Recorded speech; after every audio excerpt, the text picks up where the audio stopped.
The story opens inside a men's prison, where inmates are exercising. Suddenly, an alarm sounds, ordering all inmates back to their cells. One inmate corners Sam, a prison guard, and blackmails him into smuggling contraband. "I need stuff from you, baby. Get it done, or I'll expose everything," the inmate threatens, demanding Sam send $500 through a third party. He warns Sam that if he doesn't comply, he'll end up in the same prison block under his control. Frightened, Sam tries to stand his ground, but the confrontation turns violent. He's left with a deep cut on his face. Later, while getting stitches and being examined for a head injury, fellow guards Tim and Ed ask what happened. Sam lies, saying the inmate had been problematic for a while. "He gave me a lot of lip. I just told him to return to his cell, but he refused," Sam says. According to him, the inmate headbutted him, and Sam used his nightstick in self-defense. "Your first mistake was letting him into your space without calling for backup," Tim replies. To protect Sam from retaliation, the prison administration decides to move him to the tower. A few days later, while stationed on the prison roof, Sam spots suspicious activity in the yard. Using a telescope, he watches closely. Suddenly, a fight breaks out. Sam quickly triggers the emergency alarm. Guards rush in, using tear gas and taking positions on the rooftop. Despite the gas, the brawl continues until warning shots are fired, forcing inmates to the ground. Just as calm returns, two inmates attack another. Fully suited guards flood the yard and start restraining the prisoners.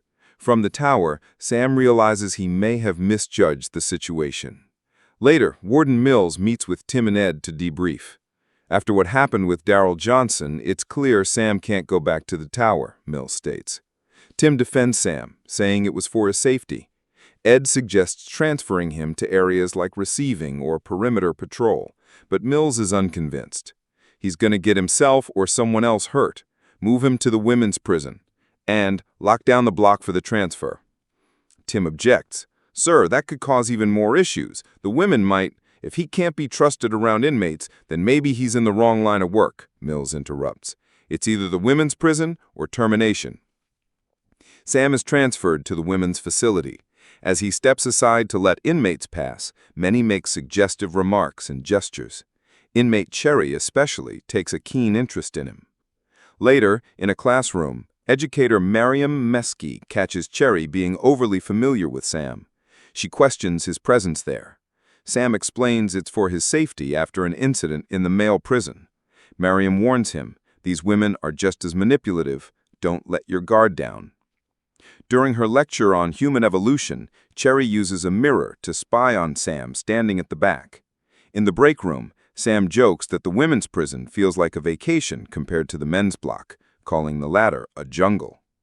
Other guards warn him, "Wait until lights out. That's when they'll cry, beg, and feed you every sad story just to get what they want."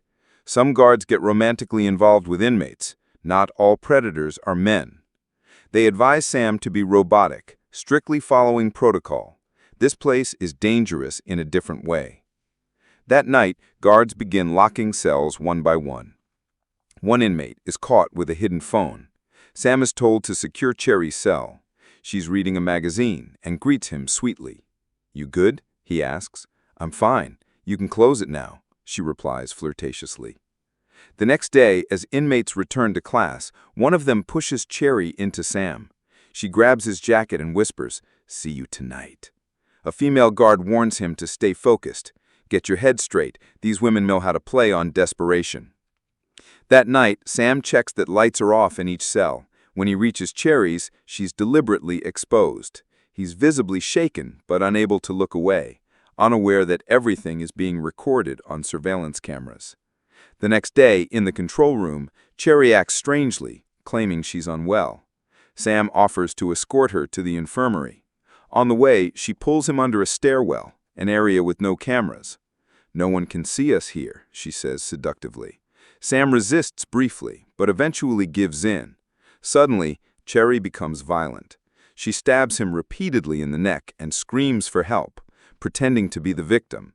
She stumbles out, calling for assistance, making it seem like Sam assaulted her, and she fought back in self-defense. Due to his inexperience and naivete, Sam was an easy target in a prison full of manipulative and dangerous inmates. A discussion follows. "Isn't this a Miranda rights violation?" someone asks.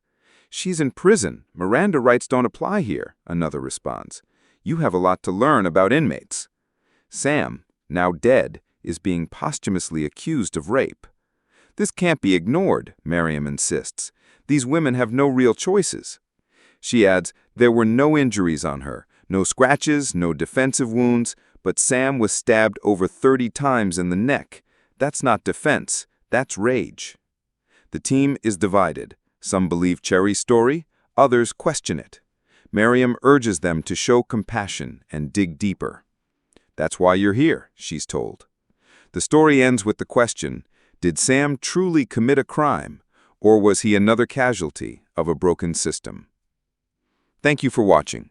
Please subscribe and leave a comment below. See you in the next video.